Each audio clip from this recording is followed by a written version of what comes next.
We're live. Hi. Oops. All righty. I don't care. It wants to. It's talk about LinkedIn, and right now I don't care if LinkedIn comes on or not. So hey Oh. everyone, we are live. Hey. So welcome. I am so grateful that you are here with me today. We have Tanya on the line with us. Yay! So that's exciting. Hi, everyone. We have 2 likes already. So hey, we're doing great for first 37 seconds. Great. Good for us.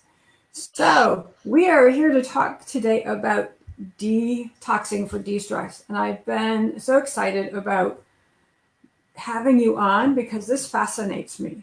I know that of course, this is what I do, right? I keep moving my camera, sorry. That's Okay, so okay. it looks like I was floating. So, It's a, this is exciting to me because I do this as well, but I'm interested to hear your take on this because there's so many other ways to de-stress. And I'm excited to share this with my Facebook pages. So, um, Tanya and I have known each other for, I don't know, 3 or 4 years now. mhm. We have worked alongside each other at vendor fairs.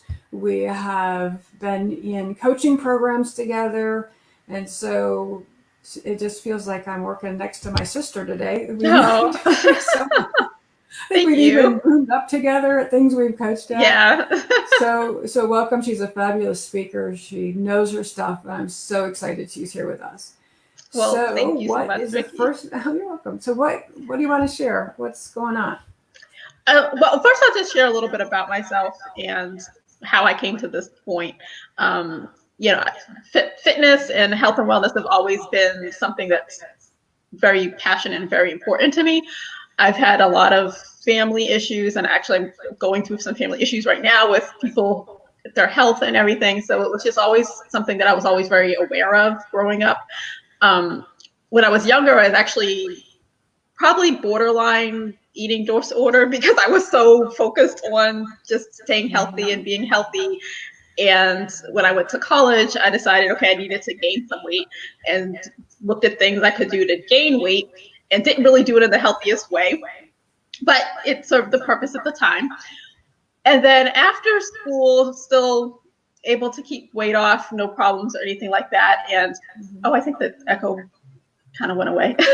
um, and then when I was getting ready to get married, actually, and dating, and dating requires what doesn't require, but in the case of me, dating required a lot of going out and eating out, and we were kind of foodies and a lot of restaurants and stuff. And then I was also on a weird work schedule at the time and everything. And I just started gaining weight, which is something that I never really had an issue with before. And then I also think hormones, life changes, after 25, it seems like your hormones really go crazy and stuff. And I was going through some things right before I was getting ready to get married, with moving from my house into a new house, trying to rent the house, going through custody battle with my husband's ex and for his son and all this kind of stuff. And I became an emotional eater. And that was really new for me because I never eaten for comfort or anything. And a friend of ours used to deliver food to our office, and she made the most amazing cakes. And I found every single weekend I was having like 2 or 3 slices of cake. It was really like basically like a quarter or half of cake. And it didn't really dawn on me. I was working a lot from home, and then all of a sudden I just was trying on some clothes and they didn't fit. And I said, okay, I need to get a handle on this. I took time really investigating a lot of different programs and different ways how food affects me and stuff like that. And just through that journey became more aware of nutrition and how food affects people, and that you can't have a single diet. And so that's really like one of the things that I really focus on, is that there's no one set plan. There's no one-stop shop for everybody. There are some things that everybody can do to be healthier, but really when it comes to losing weight and your health and everything, you really have to look at the whole picture. So I really look at holistic health in terms of not just your diet, but your lifestyle, your support systems, all of that stuff as well. So when it comes to stress, the same thing applies. You really have to look at everything holistically, and it's not just all about one stop shop. First thing you have to really look at is what type of stress are you going through, because depending on the type of stress, you might have to tackle it different ways. You know, you can't just breathe and meditate based on the stress that you're going through. You might have to be more active in that. So that's one of the things that's really important as well. I'm glad that you brought that to our attention. I believe that deep breathing is really helpful on a day-to-day basis, and I forget to do that. And so I have to remind myself to do that. That is one technique though, but you're right. There are some things that no matter how long or how many hours you're breathing deeply, it's not going to help the stress that you're experiencing. So thank you for being honest with us and sharing that information. You're welcome. Yeah, I actually did a series a few weeks ago during April, which was Stress Awareness Month, to talk about different types of stress and the fact that you could either have acute stress, which is really short-term and short-lived stress, and your body just attacks something right then and then goes back to normal. And that's really how your body is supposed to happen. You know, people have probably heard of fight or flight technique, right. And that's what your body is going through to prepare yourself for some abnormality that's going on. But if your body or your mind or whatnot thinks that you're constantly in an abnormality, then it turns into chronic stress because your body never is able to get back to that relaxation state, which it really needs to do. And that's when sometimes the breathing techniques can help, but you really have to do more. So you might have to change your diet plan. You might have to actually seek a counselor or therapist or something, depending on what you're going through and what your situation is. So so you had the series last month, and is it on your Facebook page? Yes, it's on my Facebook page. Okay, so they can go back and watch it. What's that Facebook page? So that is Tips for Life, and that's Tips with a Y, like Tanya Y Pritchett. So it's TYPS, the number 4, Life, Health and Wellness. All right, and I will put the link in the chat box. So what's next? What do we need to know about? So there are a few things that you can do just on a regular day-to-day basis, and that's what I'm going to talk about today. Just a couple of things, 3 tips that you can do on a regular day-to-day basis that will help to de-stress and also help to detox. So when I talk about detox, yes, you can do like a detox plan. You know, a lot of people think about detox and think about cleanses, and that is one of the things. I actually sell a detox tea, which is a very, very mild and gentle detox tea. It's an herbal blend of 12 different herbs. So that's one thing that you can do, but without having to go out and purchase a tea or purchase herbs. You know, of course, if you want to purchase a tea, then contact me.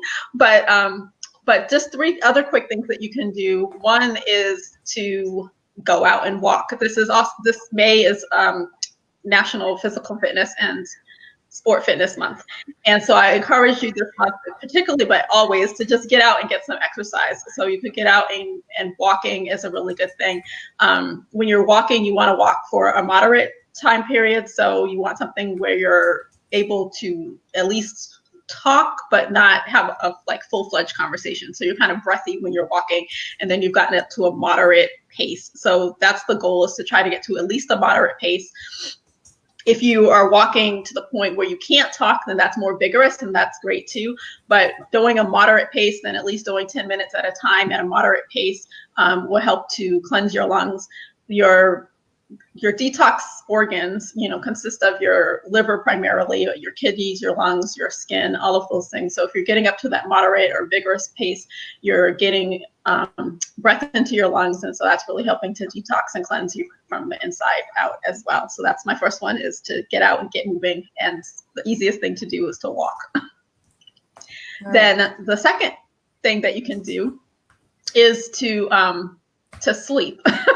I know, getting some rest is very, very important, and getting sleep. That's the time period when your body actually is able to detox itself, because your brain, it doesn't shut down, but that's kind of thinking about, you're not thinking consciously. So you're not, thinking about a lot of things and everything. And that gives your body the time to actually detox itself during your sleep time. So sleep is very important.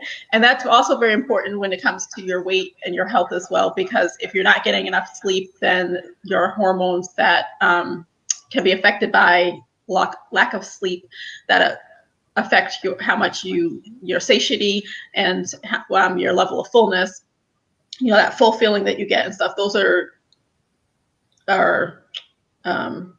oh goodness, glasses. Those are controlled by hormones that, depending on, if you're not getting enough sleep, then it throws those hormones out of whack. And so then your body doesn't know when it's full. It doesn't know when it's hungry. And you might be eating when you're not hungry, or you might be continue to eat when you really are full, or it's thinking that it needs more food when it doesn't. So the goal is to strive for at least 7 to 8 hours of sleep.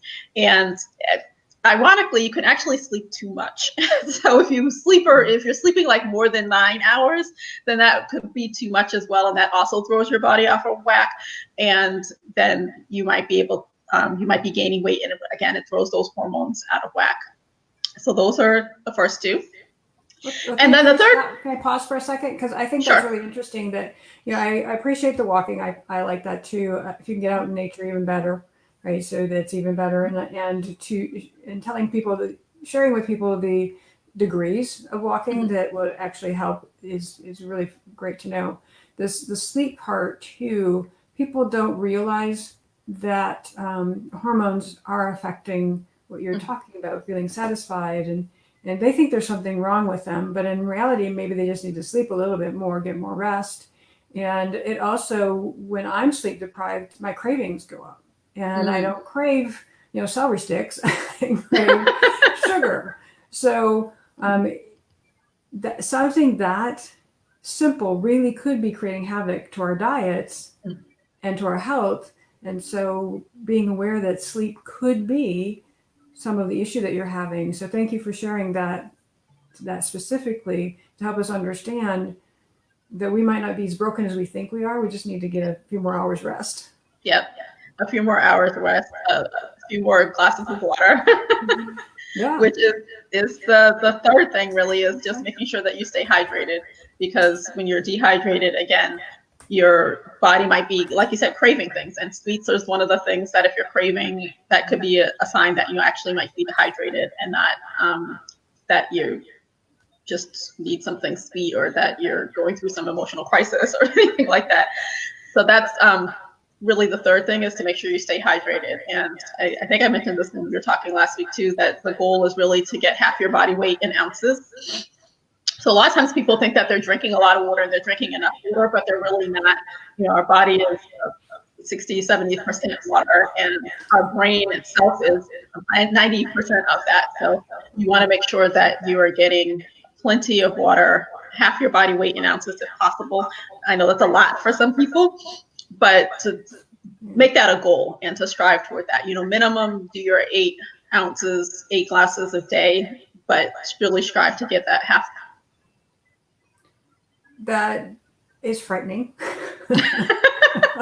Yeah, I mean, I'm not perfect. There's times when I don't get in that half of my body weight.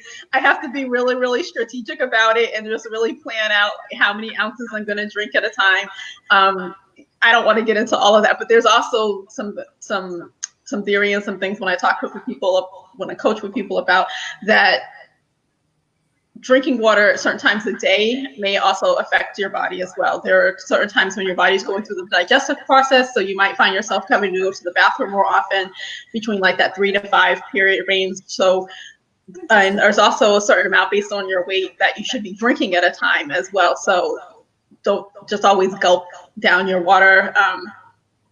There's a lot of science around it to really get in that amount, but I have to set alarms to get in that amount. So I have to set my timer to go off like every 30, 40 minutes or so to drink some water in order to try to get into my body weight. That's an interesting tip alone, just saying your alarm, because people don't realize they need to set their alarms. They feel like they'll just automatically remember, and that's not always true. We all get busy. And so, setting alarms is a great tip on its own. And Yeah. and There are a I lot of feel great. Oh no, I was gonna say there are a lot of great water apps out there too that you oh can download an app to help remind you to drink the water, and then you can check off in the app as well. I'm trying to remember the last one that I used. I can't remember right now, but it's funny because the one I was using, it made a water sound. And when I used to work a full-time job, my coworkers would be like, "What is that noise?" So there's some fun that you can have with it too. oh, that's pretty awesome. Yeah, I had no idea. Well, but why not, right? Why not have apps for that? And I learned something the other day that was a little disturbing. Mm. I tend not to drink a whole lot of diet sodas, but there's one in particular that I kind of got hooked on. And I discovered that the sweetener that they're using in it actually is dehydrating. Oh.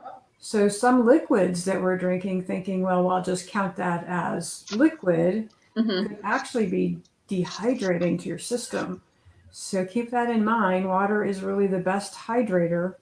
What do you think about? So speaking of other liquids, what do you think about the waters that have stuff added to it, like electrolytes, and then the things that we think about for hydrating, like the drinks that I don't want to use any brand names, but you can buy them almost anywhere, and they're supposedly to help you rehydrate, and they're all different fun colors. Yeah. So I think that when you're adding like electrolytes and things to water, it depends on the reason you're drinking it. So if you're an athlete and you need that extra electrolytes and everything for performance, and to get yourself back into the hydration, then they might be okay. But I would be very, very cautious when you're looking at those two in terms of extra flavorings, because a lot of times it's natural flavoring.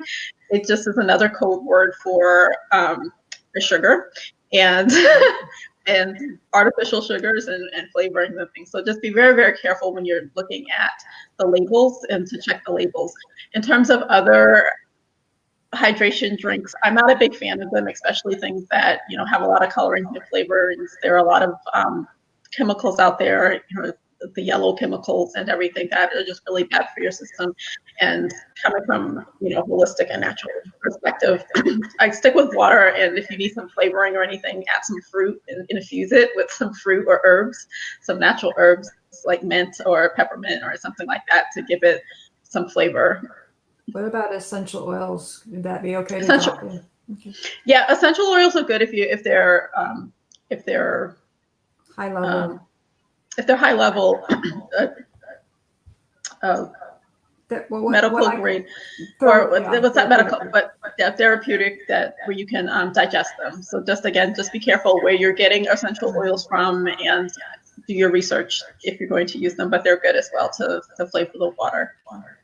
Awesome, awesome. Any other tips or bonus tips that you'd like to share with us? One of the things I just want to share too is that when people think about food, and a lot of times when people in the house, they're staying at home, and I just want to encourage some healthy snacking. So some things that you can snack on that are healthy, that will also help to detox you and de-stress you, are things like berries. Berries are really good, and they're sweet and they're fun. So blueberries, strawberries, blackberries, raspberries, those, especially blueberries, those are the best. And adding those to some Greek yogurt or something like that, you're also getting a little bit of protein as well with that. So that's something that you can do. Adding extra vegetables into your diet anyway will also help to detox you, and will also help you to become fuller. And that's a lot of times when people are snacking, is because they're not having that full feeling as well. So think about your plate and filling it half with fruits and vegetables, and have some fun with it. Well, I think that's what we forget to do too. Myself, I have a similar background like yours. Most of my clients know my background with eating, emotional eating, and the whole thing about diet and being on and off a diet, and when you're on a diet, you can only eat vegetables, you can only have berries, you can only have fruits, whatever it might be. And I've been on all the diets that limit all kinds of things. So I was on a hot dog and ketchup diet once. Seriously, that sounds so gross. But I know. seriously. So Who comes up with these things? Like, I know. But the thing is that there are really amazing recipes out there that are healthy, good for you. You know, some programs require more fat, others do not. You can do what you need to do to make your plate feel full. The client just yesterday who was telling me that she doesn't mess with those small dinner size plate or those small dessert size plates that everybody keeps telling you to eat so it looks like you have more food. She wants a big plate of food, and her is probably 3/4 vegetables. So, and she said it's satisfying. I love it. I feel good because I'm eating a lot of food, and that's important to me. So you have to, be mindful of what you need to feel satisfied. So I love that you talked about that. Vegetables. So yeah, I think the other thing too is just kind of thinking about, even if people are eating, meat and everything too, some people are like, oh, don't eat meat, this, that, the other. And my thing is that, I really kind of look at it as 90-10, kind of for me personally, as rule. And I really kind of just started that really the beginning of this year, in terms of cutting down on my meat and having more vegetables and everything. But one of the things that I learned that is helpful is to think of your meat or your dairy or things as more of a side, and having it, instead of having your stir fry vegetables with your chicken or whatnot, you're having your chicken with your vegetables. So just something that you're putting on top, you're having as a side as opposed to it being the main dish. I love that. Thank you. I love that a lot. So how can people get in touch with you? So I know there's going to be a lot of questions about, wanting to get a little bit deeper on an individual basis with you. How do they reach you? Sure. So they can reach out to me at my email, which is Tanya, Tanya, .y.pritchett, just like my name is showing there, at tipsforlife.com. Okay. And of course, they can also connect with me on Facebook, Instagram, LinkedIn. And of course, you can, anybody that has my information, you can always contact me and I will get you in touch. I think I put a comma instead of dot. So there we go. All right. Any other last words of wisdom? Because I know you have lots of them. No, I actually have 5 tips, and some of them are the ones that I talked about here, but some of them I also include a couple of recipes for snacks. So there are 5 tips for detox. So send me an email, or you could also text me as well at 443-294-2623, and I will send you the link for that. Give me the number one more time, please. 443-294-2623.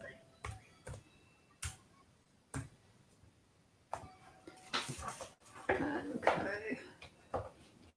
So 443. Sorry, my computer just said that I needed to put it into power mode. So 443. Say it again. 443. 294. Okay. 2623. All right, cool. I put all of that in the chat box, so that will be on the thread. Okay. Watch this later. Thanks for everyone who has watched us live. Yes, thank you, everybody. Yeah, we had a couple of people watching us, so that's great. And for all of those that are going to watch this later, please again put #replay, so we'll bring it back up in the feed so other people can be exposed to this amazing information. And I know these tips sound simple, but really, if you just did one of these, it would make a huge difference, in not only in your weight, but in your life. And then you can work at one at a time, or add a little bit of each one each time, and it'll make a big difference. So it will, and yeah, I would say start with the water and the sleep, and that you'll find will make a big difference. Awesome. Well, thank you so much for being my channel. I appreciate it. You're welcome. Thank you for having me. Absolutely. This will be fun. We'll have to do it again. Definitely. All right. Take care, everyone. All right. Have a great day. Bye, everybody.